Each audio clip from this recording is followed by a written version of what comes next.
Hello, YouTube. Waver here, and I know it's been such a long time. I got a lot of explaining to do, but before I do the explaining and catching up and whatever, I just wanna, tell you the obvious. 2020 sucks, and my heart's out to anyone who lost their loved ones, friends, families to COVID-19. I'm sincerely sorry. I hope you guys are doing well. I hope you guys are staying well funded. This is a really tough year, and because this is not just COVID deaths, but unemployment, layoffs, everything. I'm affected by all this. I've been trying to stay so cool this year, but it's really affecting me in an emotional level. Not just my situations or any of my friends' situations, everybody. It's so stressful. But yeah, I just wanted to give out my best wishes before I lay all the info on you guys. Also, this is completely unscripted, so in advance, I apologize for all the uhs and all the dead air that may happen. I'm just trying to collect my thoughts. I was struggling just to pull the mic out to make this video. But you know what, here we are. I'm not turning back. This is also me trying to release some frustrations, some pent-up frustrations. So just look out for potential language here. I mean, I don't use slurs or anything, because slurs are for losers. So to keep myself calm during the early days of COVID invading the US, which was like late February, March-ish, I decided to unwind and play some JRPGs. Yeah, I did the unthinkable. I, Waver, played JRPG games. What? Is the world ending? It almost did.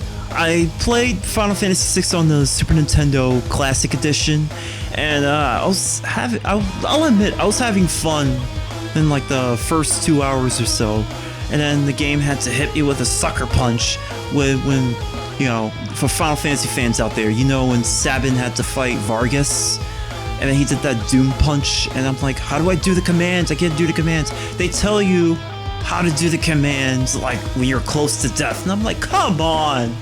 That's so stupid. This was me trying to get into Final Fantasy. I'll admit, it was part of the Final Fantasy VII remake hype. I was hyped because it was an action game, but I'm getting ahead of myself. Final Fantasy VI. So I played the game for about, 18 hours. Lots of grinding and stuff. And I lost my mind. I thought I was done when I reached the Air Force battle, which is a cheap behind boss battle. I made a video of it. But, I actually managed to beat it, after thousands of attempts. Then the game threw me in the hellhole called the Floating Continent. No refuge for Final Fantasy 16. Oh no! After the Air Force, the game sends you into the hellhole. Oh, it took me forever to get out of the Floating Continent, but I got out, and then I'm in the World of Ruin, and then all this other stuff. This overpowered dragon kept killing me, and then that's when I just stopped playing the game. I had enough. So yeah, that's my Final Fantasy VI story. So after reading some forums, some game forums, and people were saying that Final Fantasy VII is a lot more balanced and fair than the Super Nintendo and the NES ones. So I'm like, okay, you know what? I'll give it a chance. So I used my friend Naruto Jr. got me a gift card, a birthday gift card of $20 for the Nintendo Switch. So I'm like, you know what? I'm going to get Final Fantasy VII. I'm going to try it out. And plus, yeah, in addition, it was hype for the remake. I wanted to make sure I made a playthrough before the remake came out, but that was not happening. That game is massive. Yeah, I was actually really enjoying the game, and initially I could understand why everyone and grandmother loved the game so much. So I'm like, okay, I'm gonna make a video, just narrating my experiences with the game with some drama and comedy laced on it. But I did tease that. I made some teaser videos of that, and I know there were some people who were excited for it, and Then I just kind of stayed quiet and yeah. Sorry. It was COVID! It was the effects of COVID. And a lot of important things had to happen. See? Hey, I'm revealing it right now. So, the project, I wanted the project to be done on May, at the very latest May, because I was done recording Final Fantasy VII. No, some things happened, but I was done recording Final Fantasy VII. I was gonna have the videos done by May. I was gonna make it a two-part, where Act 1 was the first part, Act 2 was the second part, and then all this stuff happened. We were helping our uncle fly back to Virginia, and all this stuff happened, and it was crazy. So yeah, a lot of things happened, kept me distracted. Plus, I had to do a lot of art commissions. You know, I'm keeping art commissions open throughout the year, and that takes up a lot of time. But yeah, I promise I will get this video done. Definitely sometime next year. I'm just like working on it bit by bit. Putting some stuff together, getting the music, getting some clips to make it, you know, nice and entertaining for you guys. I hope it's entertaining. But yeah, I hope to get it done in 2021 now. I promise. Hear that clap? That's the clap of promise. So in early May, I managed to get my hands on a copy of Animal Crossing New Horizons because I think this would have been the perfect time to have a game like this. It's like they knew that COVID was going to strike, and this is the game that will keep everyone busy, where you can like customize your whole island and stuff. I thought that was a really cool idea. So I was a little late for the party. I wasn't able to get any copies at GameStop because the GameStops were closing due to lockdowns and stuff. So it was really hard to get a copy, but the Lord and Savior came in. Gamefly! Just gonna put a little Gamefly plug in here. You better get yourself a Gamefly account so you don't have to play promising looking games that end up being crap, which is sadly commonplace these days. So yeah, it's worth it. Trust me. I've been a Gamefly member for, 7 years? Yes, since 2013. I highly recommend it. You should probably do it for Cyberpunk 2077 because I heard that ended up being kind of bad, but hey, maybe your opinion's different from theirs. But anyway, I was having fun with the game. Then maybe like a month or two later, I started getting bored. Now don't get this twisted. No. The game is not boring. I guess I have a short attention span. I don't know. When I play games like that every day for a long period of time, I don't know. But I'm weird. I'm a weird individual. I get bored, but I mean, I still play it now, as of December 15th. I just rotate between that, Super Mario Maker 2, and Hyrule Warriors Age of Calamity, which I will get to later. And oh yeah, my Joy-Con started drifting. Yep, my Joy-Con started drifting at around June. Great, and Nintendo still doesn't have a solution for it. Streets of Rage 4. Oh, this game sucks ass. I can't believe it. A beat-em-up game, a modern beat-em-up game that sucks. But I'll tell you why it sucks. It's bogged by nostalgia. Nostalgia ruined the game. It has underwater, sluggish physics. I mean, you have everything. You have wonderful graphics, for the most part, a wonderful soundtrack, and just everything. High production value, but the gameplay is stuck in 1990. I mean, come on, evolve already. After, I think Scott Pilgrim set the example of how modern beat-em-ups should play. You know, running. And no, I'm not just talking about Cherry. Everyone should run. Yes, even Floyd should run. His run will be slower than the others, but he can still run. And blocking will be nice too. Blocking would be nice. Hello, 2020. I mean, even River City Girls, that's way more recent than Scott Pilgrim. River City Girls has all that amazing stuff. And oh yeah, I got some Smash news too. I'll get to that later. Ugh. So in the summer, I think like early July, I played some. I went back, I backlogged and played some Rayman Legends and Origins, and I almost forgot how fun and super wacky and entertaining those games were. Like to me, there is no other game as charmingly humorous as Rayman Origins and Legends. It's like I'm playing a nice comedic DreamWorks or Disney movie, except it even has more charm than them, especially nowadays. But anyway, where I'm getting at is that, you know, I got back into Rayman, and I'm like, you know what? I never played the classics.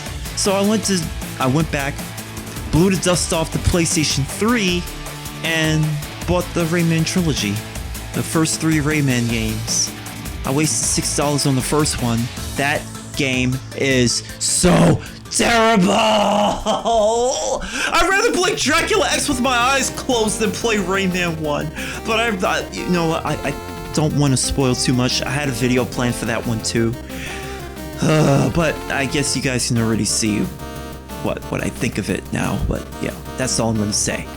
Rayman 2 was great. Rayman 3 was even better. I had the most of those 3. I had the most fun with 3. Like 2 was awesome, but my only problem is that 2 was too short. It was a really short game, but it was still fun. 3 was like 2, but it added even more features that made it even more fun. Like the targeting system was better.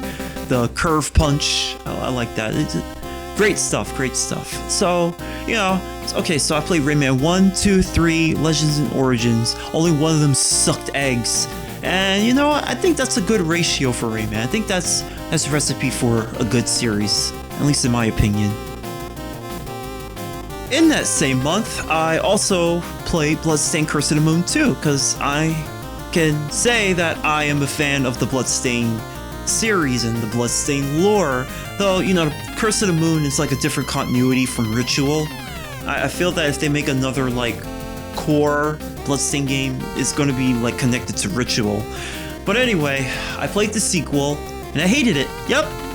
Alright, so for the first time in my life this year, I played Final Fantasy VII, Final Fantasy VI, Final Fantasy VII, Rayman 1, and now this. I'm just having bad luck with games, huh? I mean, I let what people say get to me. Like, come on, I'm not usually influenced by the crowd because their opinions 9 times out of 10 differ from mine. I mean, come on, this is coming from someone who hates Donkey Kong Country 2 with a bloody passion. But anyway, Curse of the Moon 2, right. Yeah, so it took everything from the first one and made it like awful. Like the levels heavily rely on having all your teammates. So if you lose this is an example in stage 2, you need Dominique because she has a long-reaching weapon, right? So the beginning of the stage and near the end, there are lots of enemies with long-reaching weapons as well, but she can outreach them, like just right. She can outreach them. So, but if you lose her, you're just stuck with Zangetsu and his dinky little samurai blade. His Zangetsuto. And that definitely can't outreach those spear-wielding enemies. Well, that's great. They really did consider the possibilities there. But it gets even worse. I mean, I beat the game. I beat the boss of episode 1, episode 2, and the final episode, which was stressful. You can ask G Bomber, she was watching. And then I was trying to do episode 2 again to unlock the EX episode. Trying to do episode 2 without the weak blade. And I just can't do stage 6. I cannot do stage 6. Actually, no. I'm sorry. It was the EX episode where you're playing with the OG ones from the first game. Yeah, I can't do that one. Stage 6, the stage 6 boss, I can't do it. It's a cluster of everything thrown at you. I thought I was gonna lose my mind. And in fact, that was like a couple of months ago. Actually, that was last month. I had a headache. I had a splitting headache trying to defeat that boss, and I just couldn't do it. I gave up. I actually gave up. I'll probably do it again when I'm feeling masochistic, but for now, I'm putting that game down. Freaking horrible. So, correct me if I'm wrong, but I'm too lazy to look it up, but I'm looking at my sub-schedule here. Min Min was released sometime in July, and I like the addition. I like the idea of them putting Min Min in Smash. That's cool. I like that they put an ARMS character in here. I didn't care for the game, but I always liked the character designs, and you know, I think they deserve the spot in Smash. It's just such a shame that Springman couldn't make it because he's an assist trophy, but it does feel like a kick to the balls that you know, he's not playable, but in the Min Min DLC pack, his stage is playable. That's like a kick to the nuts. I mean, come on. You have Min Min, but then you have Spring Stadium instead of the Ramen Bowl stage. That was below the belt, Nintendo. And yes, Nintendo makes these decisions. So guys, stop blaming Sakurai. Anyway, Min Min is fun to play.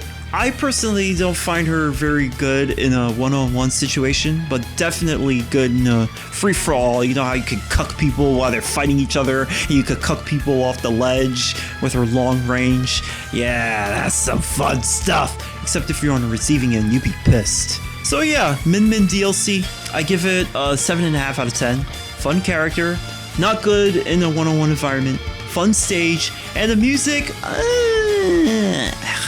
I didn't care for the remixes. They sounded too similar to the originals. But hey, ARMS music is already perfect, so it's not much that needs to be done there. Oh boy, here we go. So, Nintendo officially announced Super Mario's 35th anniversary in like, what, early mid-September this year. And it was met with mixed reviews, and I was a little I was upset about it, honestly.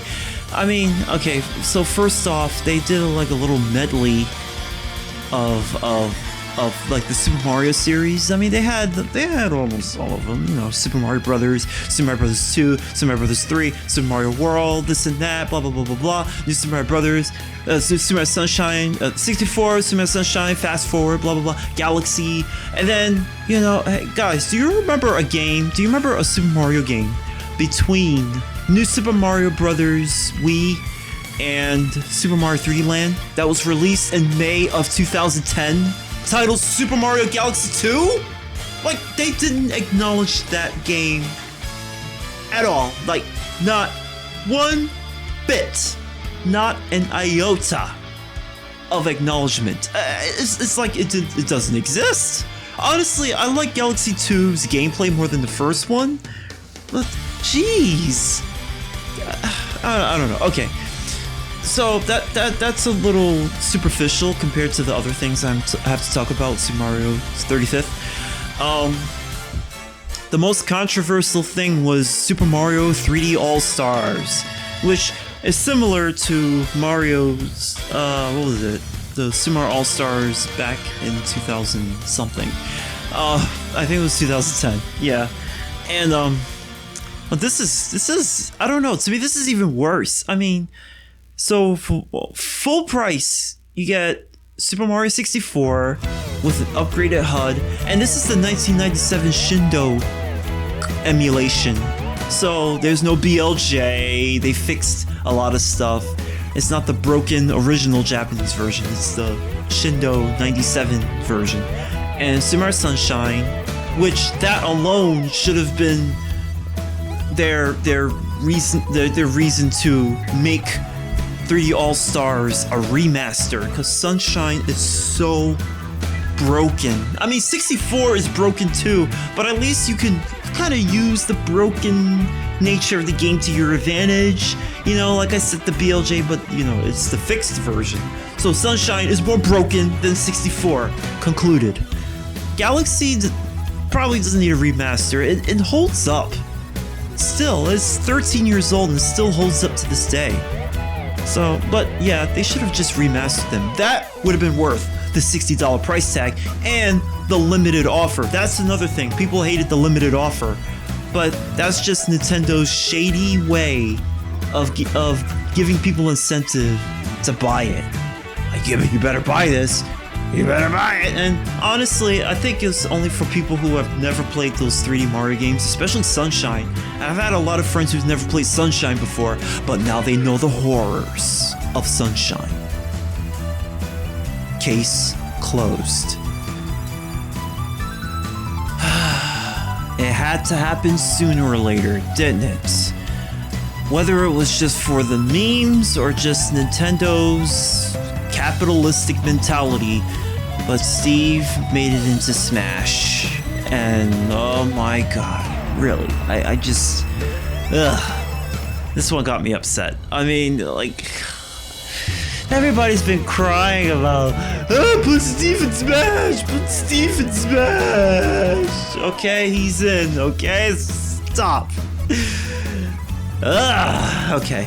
But the thing is, what cracks me up is that I checked the Reddits and now everybody hates him. The people who liked him, they're like, oh, I hate Steve now, he's broken. His minecart does like 1,000,000 damage and has so much knockback and blah blah blah blah blah. I mean, okay, so this is around the time when I still played Smash Ultimate, early October, and I was just checking out the climate, and of course it had a bunch of Steves, Endermans, and Alexes or whatever, creepers and stuff, and god, jeez. The game also gave people who don't need buffs, like they gave Pikachu buffs, and my most hated, Ness, they gave Ness buffs. Yay! Ness was bad, I guess. Yeah, Ness was terrible, so let's give him buffs. Let's buff his PK stuff. Let's make his PK fire make his opponent explode, right? Let's make it so that when he uses PK Flash, it just destroys his opponent's switch. But yeah, okay, alright. Sorry. Why do they keep buffing characters who don't need it? And you know, this is when I started to give up on Smash. Like, I was done. Like, there's only so much stupidity you could put up with, and this game is a competitive joke. It is a joke, and I haven't picked up Smash since the Steve update. It's just ridiculous. And now I'm seeing all the ridiculous stuff people are doing with Steve. I'm like, oh, I'm so glad I dropped this game. And yeah, Steve, I'm not too big on Steve, guys. I'm sorry. Sorry, Nintendo. Not a big fan of Steve. Nope. So in early October, I Gameflight Crash 4, and I don't know what told me to do it. I think subconsciously that I've sensed a pattern. Every time I see promising looking games from game series I love, these days, especially when they're being revived, and when they have the number 4 on it, it turns out to be a piece of... Well, yeah, it turns out that's what Crash 4 was. I mean, it's not the worst game I've played, but it definitely could have been a lot better. There's worthless padding, ridiculous difficulty spike, awful gimmicks. I mean, it's not like Wrath of Cortex levels of awful gimmicks, but there's still some... I don't like Lonnie Loli that much. I like the character, I just don't like using his phase flipping ability, It's just... my brain just scrambles up, you know? But yeah, Crash 4 really could have been better. You hear what other people say about it? Well, that's my opinion too. For once, I share an opinion with the crowd.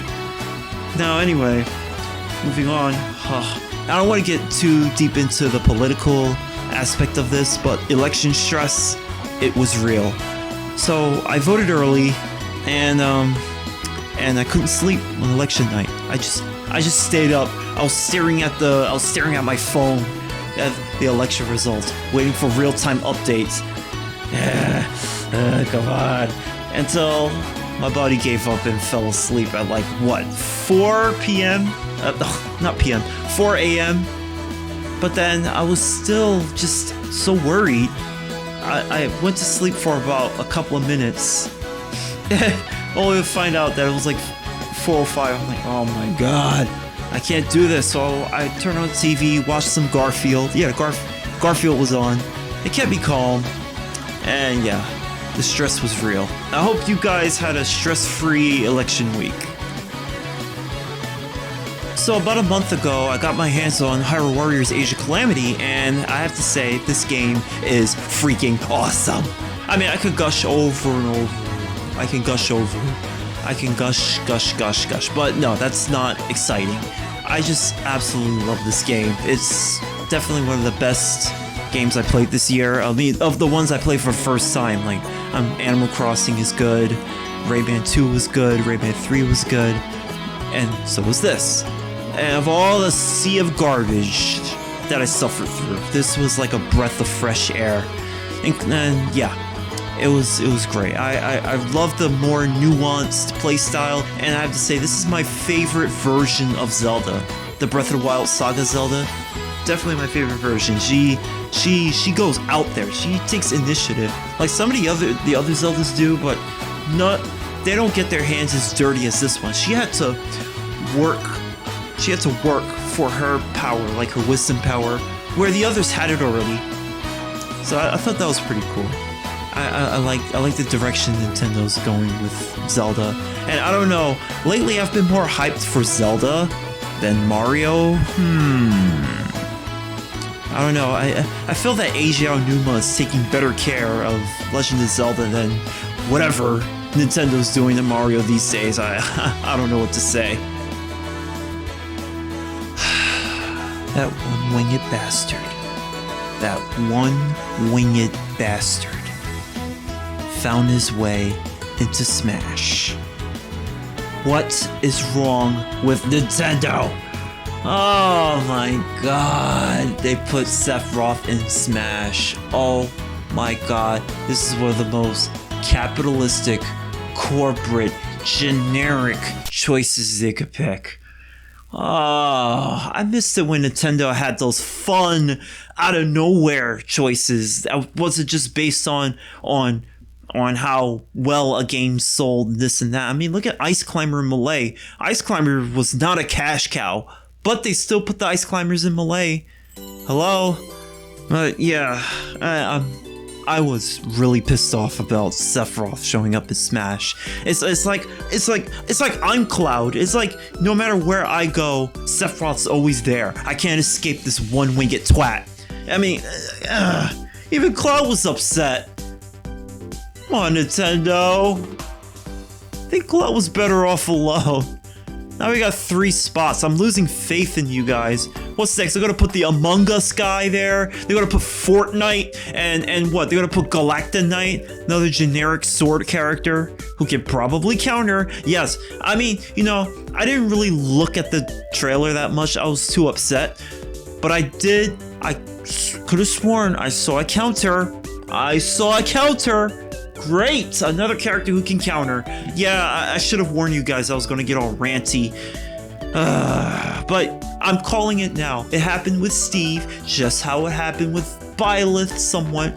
Byleth, Banjo-Kazooie, Joker to some extent. Watch. You Sephiroth dick riders out there with your shirts out and your white wigs are gonna be like, oh my god! Oh my lord, one-winged savior, Sephiroth is in Smash! And then watch, like a week later, after he comes out, I think he comes out on Thursday, but when he comes out, and then he's like a week old, you guys are gonna hate him. You're gonna be like, oh my god, he's so cheap! His 50-yard sword! Why does it have to have so much reach? I'm calling it. Watch, Reddit's gonna be like that too. Watch, just go to Smash Reddit. It's going to be like that. Alright, I forgot to mention, Nintendo's canceling stuff again. I mean, what is this new CEO doing? I mean, they canceled Slippy. For people who don't know what Slippy is, it's like an online emulator for Melee. You know, for people who like to play Melee, the superior Smash Brothers game, and they can't play it in person because of COVID. So you take that opportunity away from them and try to kill competitive Melee. Sucks, man. And also, canceling the Edicons for charity. That's great. Yeah, it's great. And also, another thing that got on my nerves is that you guys are silencing free speech. That's right. In a Splatoon tournament that they hosted, a team that had hashtag free Melee showed up, and then Nintendo was like, okay, I gotta shut down the tournament. I don't want to do that. I don't want people to play Melee anymore. Talk about Slippy. Yeah. So you shut down the Splatoon tournament because someone is protesting. This is like no different from the Blitzchung controversy with Blizzard, and I'm not going to get into that, but you guys have probably heard it a million times already. So yeah, just one more thing before I go. You know what's more important than canceling Slippy, silencing free speech, canceling Edicons, removing music that I had in my playlist, fixing the Joy-Con drift. I said this on Twitter, and that is all.